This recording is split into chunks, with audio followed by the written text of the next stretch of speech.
লোহিত সাগর দিয়ে যাতায়াতের সময় ইয়েমেনের হুথি বিদ্রোহীদের হামলা থেকে বাঁচতে নতুন কৌশল নিচ্ছে বাণিজ্যিক জাহাজগুলো।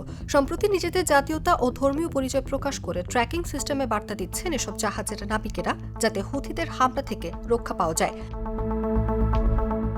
ইরান সমর্থিত হুথিরা গাজায় ইসরায়েলি আগ্রাসনের প্রতিবাদে 2023 সালের নভেম্বর থেকে লোহিত সাগরে জাহাজে হামলা শুরু করে। কয়েক মাস বন্ধ থাকার পর গত সপ্তাহে তারা পরপর 2টি জাহাজ ডুবিয়ে দিয়েছে।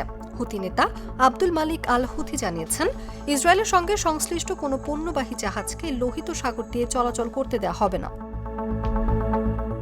এই পরিস্থিতিতে দক্ষিণ লোহিত সাগর ও বাব আল মান্দাব প্রণালী দিয়ে যেসব জাহাজ চলাচল করছে সেগুলোর অনেকেই এখন নিজেদের স্বচালিত ট্র্যাকিং সিস্টেম AIS এ বার্তা যোগ করেছে।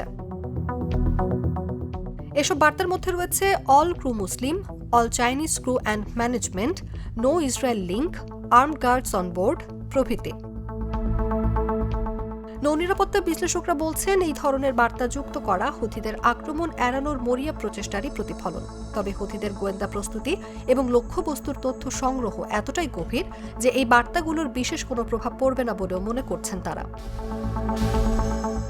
গত সপ্তাহে হুথিরা যে 2টি জাহাজে হামলা চালায় সেই বহরের কয়েকটি জাহাজ অতীতে ইসরায়েলি বন্দরে পণ্য পরিবহন করেছে বলে জানিয়েছেন শিপিং বিশ্লেষকরা। নাটা জেলি আর পানীয়র এক অসম কম্বিনেশন ড্রিঙ্কো। চিল থাকতে চান? ড্রিঙ্কো চাবান।